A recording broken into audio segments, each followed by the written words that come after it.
Good evening, ladies and gentlemen, and a very happy family day to you all. It is Monday evening, and that means it's time for another edition of Circle Track Chatter. My name is Craig Smolder, Circle Track Chatter, presented in partnership with Dupuis Media Production. My name is your host, Craig Smolders, joined as always by the legendary Rob Young. Good evening, Rob. How are you tonight? I'm really good, Craig. And you? I am wonderful. Did you have a good family day weekend? Yes, I did. Yep, I enjoyed the Daytona 500 yesterday, even though it was a bit of a rain delay there. I'm not really a fan of the format that they have now, but the racing was really good. I found it quite exciting, and it was interesting right from the drop of the green flag to the checker flag. Who ended up winning that race, Rob? That would be the same guy won last year, William Byron. Alrighty, well, there we go. Work hard. Awesome. So congratulations to William Bryan and second-time Daytona 500 winner. That's awesome. Unfortunately, I didn't get a chance to check out the race. I was wrapped up. I had hockey all this weekend. Saturday, we enjoyed the Windsor Spitfires practice in Windsor. They had their annual outdoor practice, so we went and checked that out. And then tonight we went to the Spitfires game. Quite literally just got home from the game, quick hoodie change, and we're right back at it. But anyway, tonight we are talking about racing, and we're going to be talking to Ontario traditional sprint driver Dale Hunter. He's actually a multi-season racer. He also races snowmobiles in the wintertime. So we're gonna get him in here and talk about that. But he actually. Oh, there he is there. Good evening, Dale. Welcome to Circle Track Chatter. Thank you for taking some time out of your Monday evening to join us. How you doing? Doing good, thank you. How are you?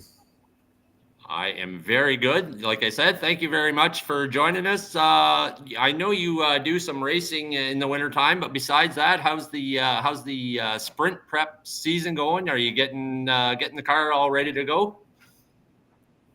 Oh yeah, we're kind of just we have another motor right now that we're kind of working on piecing together. Aside from that, I think the car's pretty much ready to go. We just have to de-winterize it and a couple other little small ends to tie up. But other than that, we're pretty much ready to go. We're just kind of picking away, keeping busy. Very good, very good. Rob, do you have any opening questions for Dale before we get going here? Sure, Dale. So, what do you run? You run a 602 or 604 crate engine, or is it an open engine that you're running that? So currently we have a stock 350 small block Chev in it. We're currently rebuilding our 360. I married a hole through the side of it last season, but we're well, that's no fun. But no. Anyway, I guess I'm a little curious. So I kind of poked my head in some of these sprint cars and stuff. You're basically, it's like you're sitting straight up. You're not like laid back in a regular race car, and you kind of got your fuel, your gas pedal, and it's kind of like sitting in a chair, isn't it? It is. It's kind of strange. You're more or less sitting at a 90-degree angle, same as it's funny. The throttle pedal you're pushing down, but the brake pedal you're pushing forwards and down. So it takes a couple laps to get used to it, but yeah, it's nothing too major. So one more question. The transmission, obviously, most of our listeners maybe, but but not a lot of them. So there's no self-starters. That's why they have to push them to start them. And you basically, there's no reverse or anything like that. You just have a lever, a transmission that's sort of an in-out box. Is that correct? Yep. It's all direct drive. You're either in gear, you're out of gear.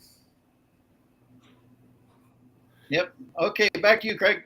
All right, so Dale, I guess like it was said in the introduction, you're kind of a multi-season racer here, kind of doing some snowmobile racing. But before we get into the snowmobile racing, just in general racing, did you grow up around racing, either dirt track racing or snowmobile racing? Was that kind of the thing you were around as a kid? Yeah, the snowmobiles didn't come till later on, but I pretty much grew up with the dirt track. Every Friday night, I'd watch Dad and all of them. He used to run a 440 Crow Sprint at Wonderland Speedway. Yeah, I more or less grew up there. I mean, my earliest memories of racing and where everything all kind of sparked the interest for me was all at Wonderland Speedway there. And were you like right when you were kind of hanging out in the pits with dad or whatever? Were you thinking about I want to race, or like were you in there wrenching, or were you just a typical kid running around causing all kinds of trouble? I was more or less your typical kid causing trouble. I think at the time the most important part of the night for me was running around the track after the feature. But yeah, that's I'd pick up a wrench now and then, but I wasn't as important as I thought I was. Rob, do you have any questions about that? So Dale is only 19 years old. So and he's been racing. We spoke a little earlier, but he's raced at Buxton for the last 3 seasons. Now you speak of Wonderland Speedway, and you're from Woodstock. Whereabouts is Wonderland Speedway? To my knowledge, it's just outside of London, I believe. I don't know exactly where it is, like on the map. I was pretty young when I was hanging out around there. So. Okay, so it's I take it it's because I get it Wonderland because there's a lot of stuff in London that's Wonderland related. Is the Speedway not there anymore, Dale? I don't believe so. No, I believe when Huey passed. So Huey, the track owner, I believe he passed in 2013 or 2014. And unfortunately, when we lost Huey, everything kind of packed up. I think now it's more or less just a field, and you never know it was there. Yeah, I'm gonna have to look that up and see where that was. Back to you, Craig. All right. Yeah. So as I mentioned earlier, you were into snowmobile racing. So I guess kind of the same sort of question. How do you kind of get, like, is there snowmobile racing around here, or how do you kind of get involved in that?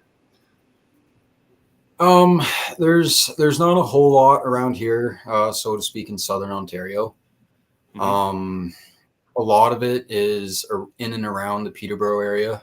There's 1 or 2 races around Aurelia and Barrie, but yeah, you kind of just I was fortunate enough. My grandfather bought a couple ice oval sleds. He raced way back in the heyday of it all. And he said, "Hey, do you want to try this?" And what I was getting into, and I was like, "Oh yeah, sure." Like, it had a motor and it went fast, so I was all for it.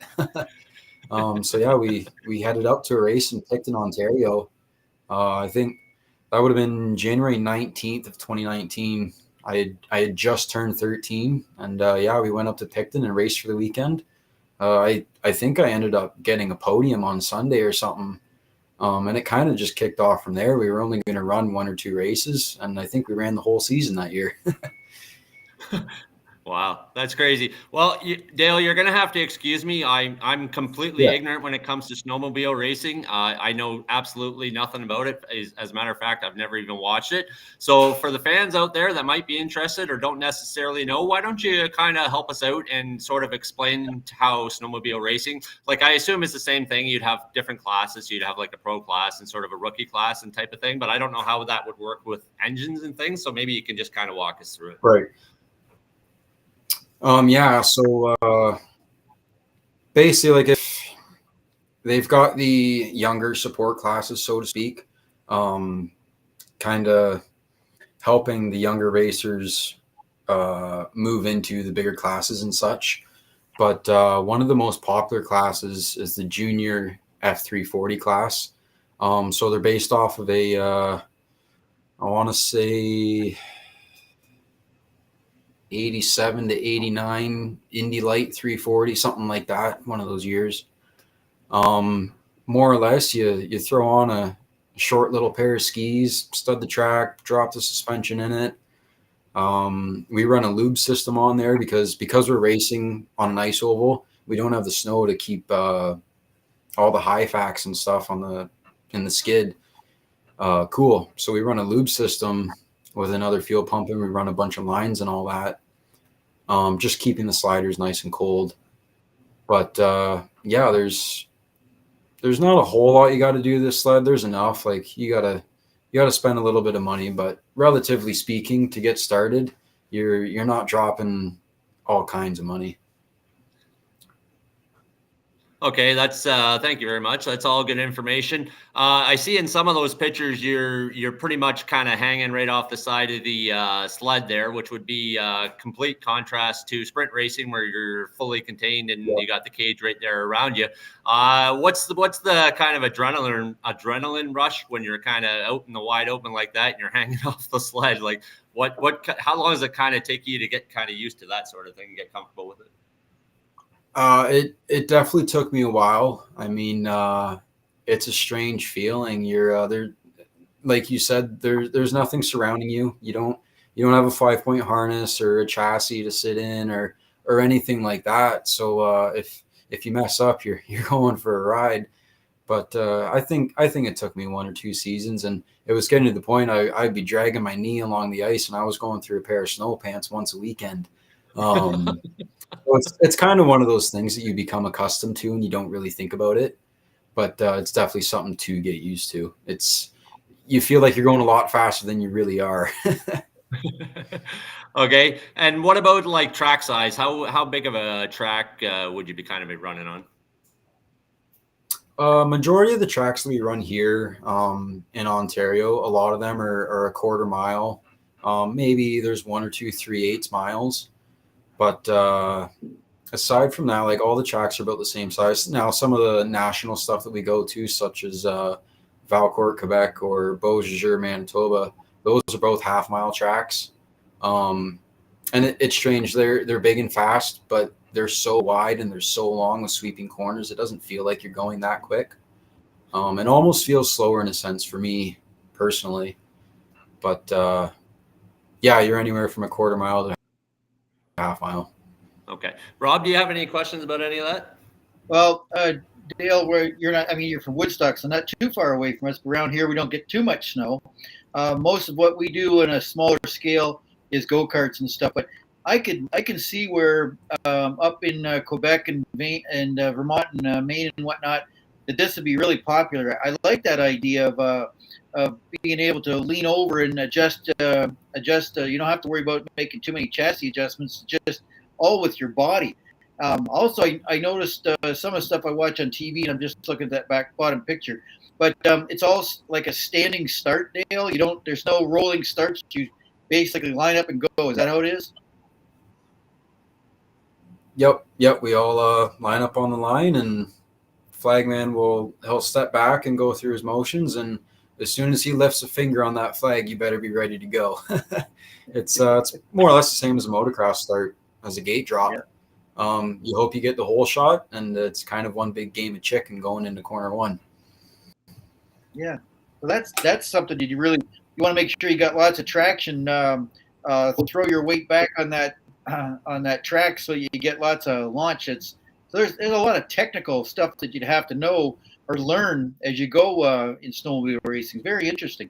Back to you, Craig. All right. And I know that we have another slide here, snowmobile racing, but as far as accomplishments, what have you got any wins or special achievements that you've got in any of your snowmobile? I see a checker flag there, so you obviously have a win, but why don't you kind of tell us about some of your achievements?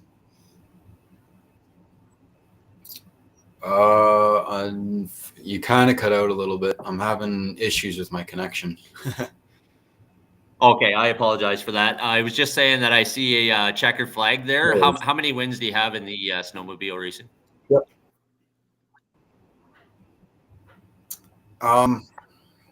Wins with the sled. I got to be getting close to. I would say I got to be getting close to probably 15 or 20 feature wins. I've had countless heat race wins and stuff like that, but yeah, we probably getting somewhere up around that 15 or 20 mark for a main event or feature races. Okay. Wow, that's pretty impressive. Now, as far as is there some sort of a pro circuit that you could get involved with this snowmobile racing? I guess more or less the pro circuit, so to speak, would be the USSA series. So they run on what you would call a national level. They run Wisconsin, Michigan, New York, Valcourt, Quebec. They run out west where we're headed in 2 weeks, out to Manitoba there. So they're kind of all over the map, but it's definitely a different game running with those guys. It's no different than when you go sprint car racing down in the States. You show up knowing that it's a difficult competition, and even just the equipment level in general is also a lot more. Everything's very stout. Awesome. Rob, do you have any more questions about snowmobile racing? Well, in that bottom picture, it looks like there's a couple guys holding some pictures and stuff. Is that your family, or is that just a bunch of guys you race against? And my question, I guess, is you said your dad helps you, but do you have any other members of your family that travel with you to the snowmobile races and whatnot? Are they supportive in that aspect? Yeah, they travel as much as they can with us. We're kind of to the point now where we're running mostly national event stuff pretty far away. But anytime I do race close to home, my mom and my sister try to make it out when they can. My grandfather tries to get there when he's able to. For the most part, my dad comes with me, not every time, but when he's able to juggle it, he'll come and help out as well. So yeah, for the most part, I've got a fair amount of family there supporting me every weekend. Good. Back to you, Craig. All right, so that's all good information. Thanks for helping us out with the snowmobile racing.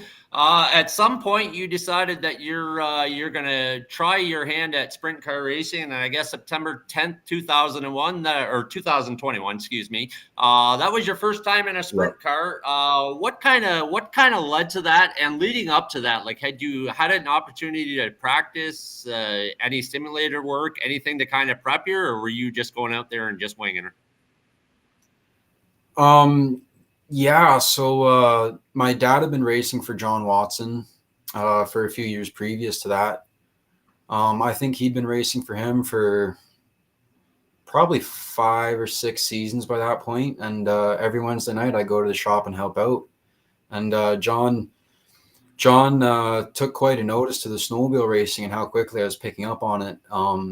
And he knew that I had a good enough head on my shoulders that if he put me in the car, I was going to respect it. I wasn't going to try and set the world on fire.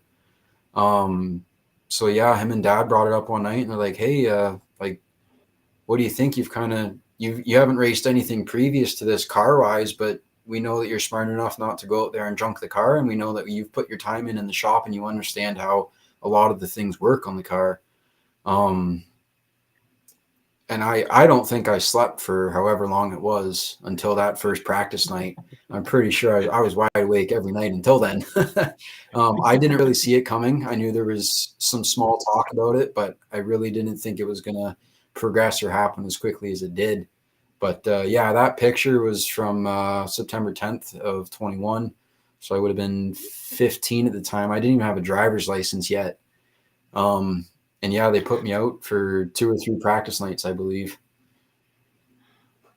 Wow, that's unbelievable. So what's that feeling like for you? Because I've watched these traditional sprints, these wingless sprints, and I mean, as far as traction and getting through the corners, like I mean, you're talking about the snowmobile racing. I mean, you're almost on ice with these things. Like I said, there's just no traction in the corners, and if you get on the gas too much, you're going to spin the tires. Yeah.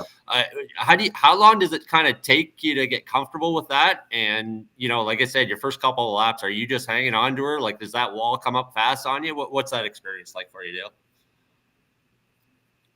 It's strange. I would say it takes a good 15 to 20 shows to be fully comfortable, so to speak. It's like I would say at this point I'm starting to become fully comfortable in the sense that we could show up to a track and I'll figure it out rather quickly. But yeah, that first couple times in the car, you kind of got to let the car come to you.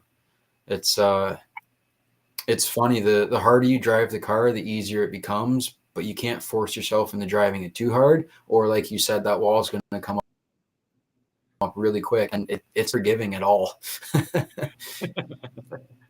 No, absolutely not. Rob, do you have any questions about that? Well, when Dale refers to the wall coming up quick, we are talking about a track that both he and I have raced at before.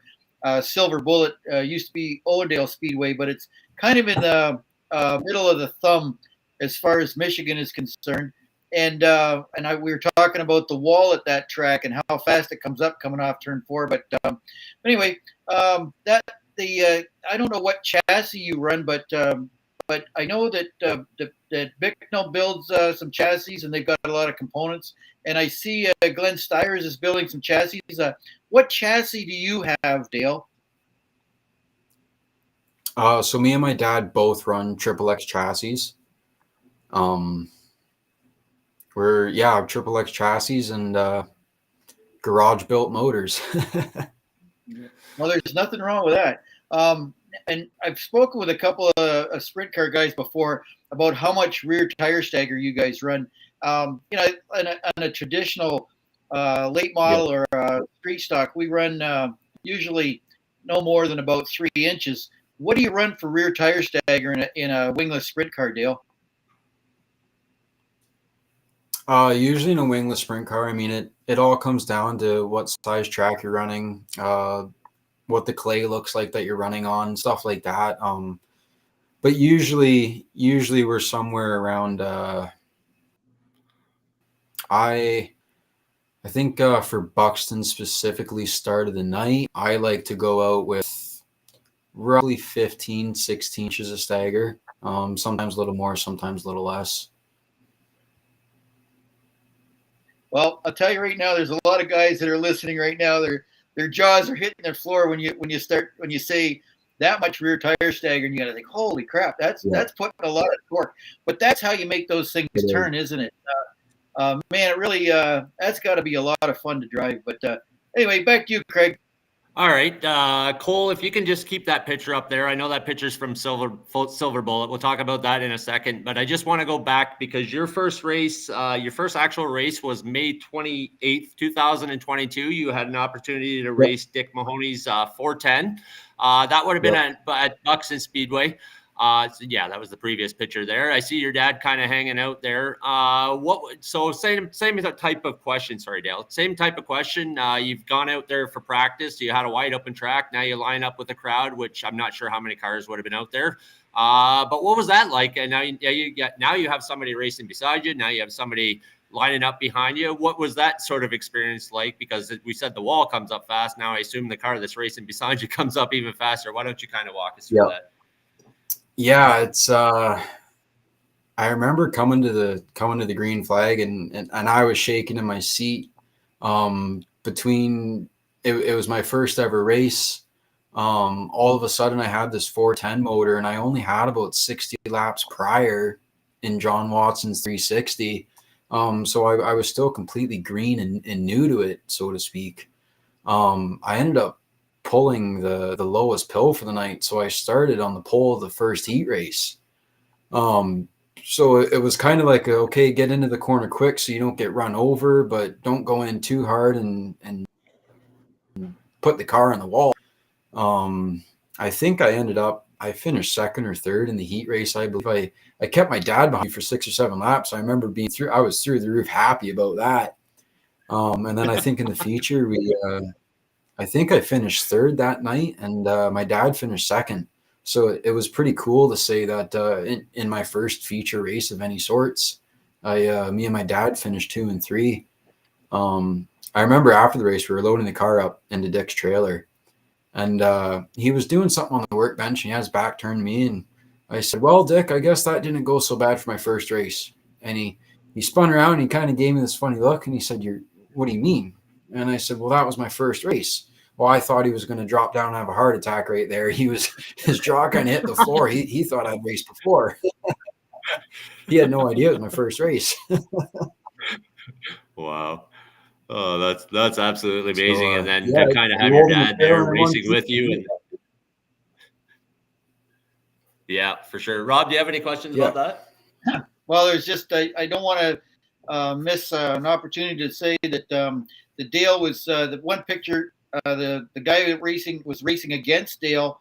On the inside was a Brian Ruhlman, who is who's raced at Buxton and won many times. Won the shootout in the late model. What a guy to be racing against. He's a legend. Just to be in the same race with him is an honor. Yeah, it's that night, and that was quite the experience. I remember coming off the track, and I was kind of bummed out. I finished third or fourth or something in the heat race, and John and my dad both had to remind me, like, they were like, dude, like, you got Brian Ruhlman and Stevie Irwin chasing you down the whole race. They were like, you got nothing to hang your head about. That was with the stock block as well. So I had maybe 300 horsepower, and those guys got USAC quality cars and USAC experience at that. I mean, both of them could show up to a USAC event and they wouldn't look out of place. They would probably have a very good finish. And they've been racing before I was even a thought. So to be racing wheel to wheel with them was pretty special. Yes, I can identify with that. That's happened to me, and it's really cool to have that experience. Anyway, back to you, Craig. All right. So this, like I mentioned, this was at Silver Bullet. So as far as track configuration, is it comparable to Buxton Speedway? Is it a little bit shorter, different layout? How does that kind of work out? And what was the prep like getting onto the track for that race? It's definitely night and day compared to Buxton. I mean, Silver Bullet, it's a tiny little bull ring quarter mile. It's usually dry slick by the end of hot laps. We're really laying rubber down in the heat race. So there's that to juggle as well. I would say it's coming down the front stretch. The front stretch is pretty straight. The back stretch definitely, like, the track has a D shape to it. So yeah, coming up off corner 4, there's been a couple times you kind of pucker up a little bit and you're just kind of watching the outside wall. But once you figure out how to get around that place, it's a fun little joint. It's probably one of my favorite tracks to run. As small as it is, it's definitely a driver's track. Awesome. Rob, do you have any questions about that?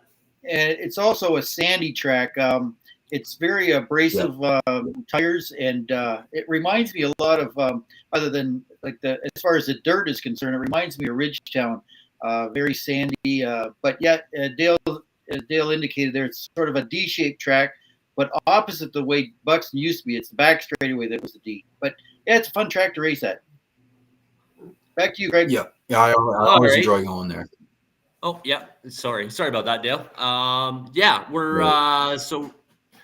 We're just going to take a quick commercial break from a word from our presenting sponsor, Dupuis Media Productions. But when we come back, Dale, we're going to catch up on your personal life a little bit. We want to kind of know what you're doing for work and what you're doing at home there. So we'll be right back after a quick word for our sponsor with Dale.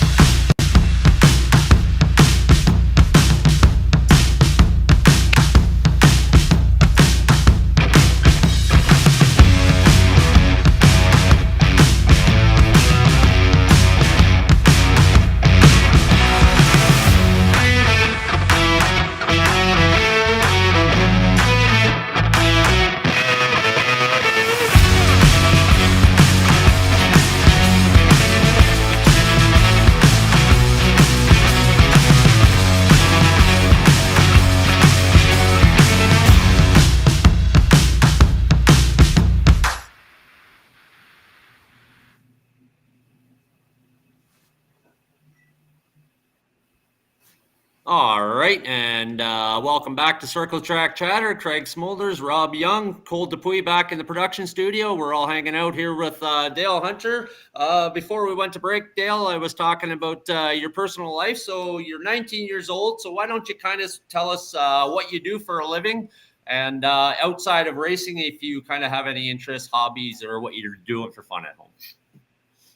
Yeah, so I'm currently working at Pride Signs in Cambridge. There as a custom fab aluminum welder.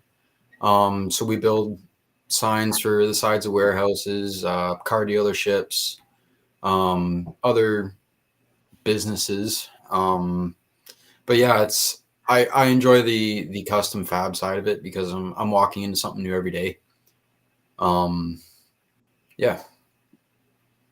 Awesome. And Yeah. like I kind of mentioned, outside of racing, are you into any sports? Are you a hockey fan or a baseball fan or anything else, or is it just all racing for you?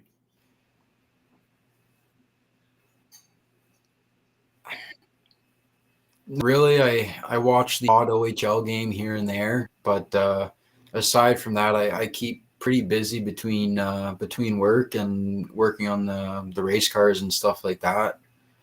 I don't really get out to do a whole lot. That's all right. And as far as your home life, you're not married, right? You don't have kids or anything. No, no, not married, no kids. All right, 19 years old. You still got all kinds of time to worry about that. You're in no particular rush. Worry about your racing first. Yep. Rob, do you have any questions about any? Yep. Rob, do you have any questions about that? Well, I was checking, doing a little background, just to kind of get an idea who you were there, Dale. So you went to Fanshawe College and you studied engineering, and then you went off to do some aluminum fabricating at the sign company. But so how far through the engineering end of it did you get? So I went for it was actually for a millwright apprenticeship program at Fanshawe. I was fortunate in 12 year of high school. For the first semester, I was doing a millwright co-op. And then for the second part of the semester, or the second semester of the year, I went down to Fanshawe in St. Thomas and completed their level 1 or their year 1 millwright apprenticeship. So I kind of got to skip out on grade 12 in a sense, which I was all for. I thought that was great. But yeah, it was good. I got through the first year, and then it's kind of difficult getting a position as a first year apprentice. Unfortunately, they've changed it now. To go back to school, you have to complete your hours in your first year. And basically, I got tired of sitting at home. I wanted to go make money because I knew I wanted to go racing. So I went back to welding like I was before, and I haven't looked back since. Well, that's a handy background to have, and like, you know what, with race cars, you got to build a lot of your own parts, and some of the stuff being able to weld aluminum as Yep. well as steel. That's going to be an asset to you as you go through your racing career. Good for you. All right, back to you there, Craig. Yep. All right. So that's all good to know. So we know it's all racing for you, whether it's snowmobile racing or sprint racing. 2024 season at Buxton Speedway, you had an opportunity to do some wingless sprint racing and you did some wing sprint racing. You also did a little bit of flipping. We're going to talk about that. We do have a video, but 2024 season at Buxton Speedway, why don't you kind of walk us through? I mean, like I said, I know you had some struggles. You ended up kind of upside down a couple of times there, but you did have a pretty good season. Why don't you kind of walk us through? Yeah, it was kind of an up and down season to say the least. I believe we had a couple competitive and upfront podium finishes with the 26 car. Partway through the season, Andrew Marshall and Leroy Marshall asked me to fill in for them. And I felt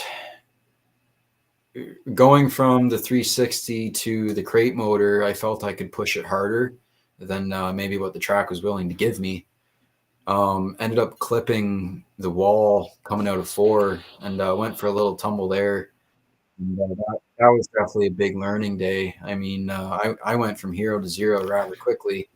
And not only did I wreck a car, but it wasn't my car either. I mean, I'm racing for John and he owns the car, but I lost a lot of sleep over the fact that I made a mistake as a driver myself and I wrecked somebody else's car. So that was definitely a humbling experience to say the least. After that, I think it was the very next race. I was back in the 26 car We were having a good night. I ended up winning the heat race that night, and I chased down Warren Mahoney all race long. It took me the whole feature event, but I was driving that car as hard as it would go. I wasn't letting off in the corners whatsoever, which is not necessarily the traditional way to drive a non-wing sprint car. But yeah, I wasn't letting off at all. I was driving that car with everything that it had. And then yeah, unfortunately, I made the pass for the lead coming off of 4, coming to the white flag, and going into 1 and 2, me and Warren tangled, and I went for a ride. Yeah, sure did. Maybe Cole can throw the video up for it. But I kind Yeah. there we go. There we go. But, I kind of talked to your dad about this a little bit. We had an opportunity to do an interview with your dad and John, but he kind of ended up on the front end of that flip, and I asked him how he was kind of feeling about it, knowing it was kind of happening behind him. Now, as far as your perspective, because your dad still has to finish the race, by the time he comes to the pits, is he running around like a chicken with his head cut off, checking on you, making sure you're all good to go, or what was that kind of whole experience like for you? Oh yeah, I was sitting in the ambulance there, right where the track entrance is. Um, and I knew there was only 1 or 2 laps left, so I knew it wouldn't be long. But him and his wife Jen came up to the ambulance as soon as they could.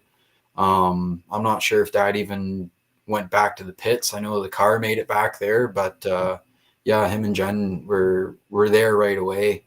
I remember being kind of frustrated with the ambulance, with the paramedics. I mean, they were doing their job, but I was like, can I just get out of here? Like, I just need to go for a walk. Yeah, absolutely. Rob, do you have any questions or comments about that? I remember that, Dale. I always kind of stand in 3 and 4 and watch the racing from down that end of the track. That was an exciting race. What a whale of a job you did there. But I mean, yeah, we were all kind of heartbroken when we saw that for you. Glad you were okay, but man, you worked your ass off. It was very entertaining. But anyway, that was good. Yeah, I was doing everything I could. I remember a couple times throughout that race, I just about took myself out of the race because I was driving so hard. And I was 3 or 4 laps to go, and I was like, you know what? The car's in one piece. You just came back from flipping last race. Like, just run around in second and be content with that. And then yeah, the window opened, so of course the racer in me took it. But yeah, a couple times throughout that race, I just about chunked myself. No, that's right. It was exciting. So okay, I'm looking forward to watching you this coming season. All right, back to you, Craig.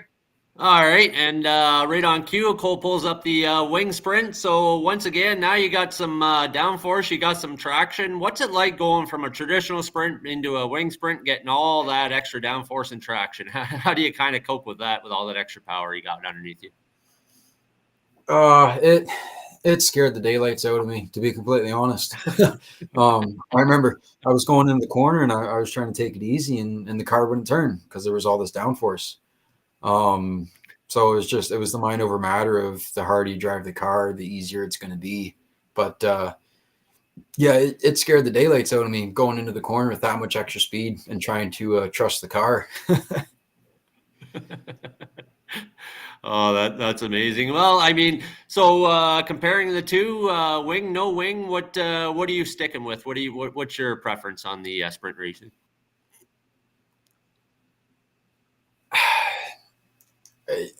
I'm kind of biased, but I mean, all my heart knows is non-wing racing. I've definitely put more laps in a non-wing car than a wing car. At the end of the day, my heart still lies with the non-wing. My own personal opinion, I think the racing's a little more exciting once you get a more of a stacked field. But I mean, I still had fun with the wing on. If the opportunity arose again to drive with a wing, I'd take it up in a heartbeat. At the end of the day, a sprint car is a sprint car, whether it's wing, it's still a blast. But my heart definitely lies with the non stuff. Awesome. Last season, Ontario Traditional Sprints had an opportunity to go down to Brighton. Did you go down there with them and race? Yes, I did. And okay, so that's a third of a mile track there. I have been down to Brighton. What was it like racing down there?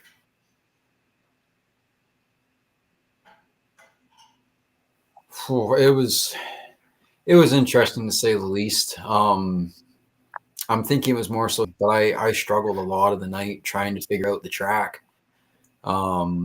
Come about halfway through the feature, I felt like I'd figured it out pretty good, and I was making up good time. But unfortunately, it was too late in the race to do much with what I'd found. But I'm definitely looking forward to getting back there. Once I figured out the track, it's a fun little joint. Yeah, absolutely. And Ontario Traditional Sprints just announced not too long ago they do have another date for 2025 at Brighton Speedway. So if you're in Eastern Ontario, make sure you're checking out that. Rob, do you have any questions about any of that stuff? Nope, but I think that with Dale living in Woodstock and having with Buxton hosting the OTS cars and Brighton as you spoke of and Schwiegen and whatnot, I think man, that's a nice. We've got like within 3 hours if you've got a number of tracks here in Ontario to race at. That's got to be pretty cool.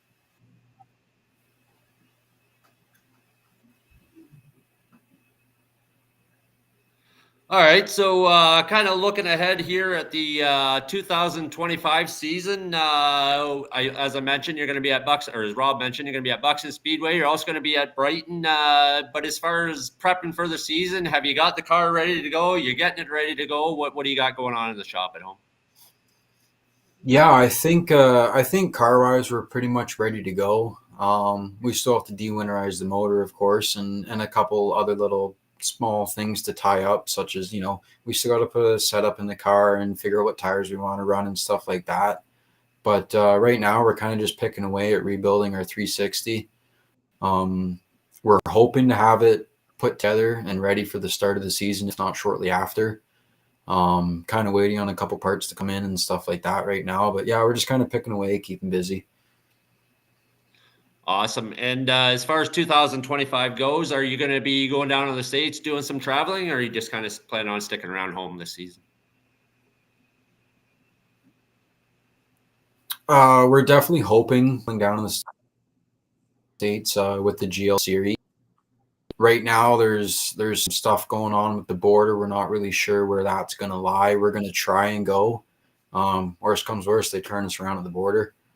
But yeah, we're going to try and do some stateside racing. But aside from that, I think we're mainly going to focus on the OTS at Buxton and that race June 14th at Brighton. Just kind of see where the season goes from there.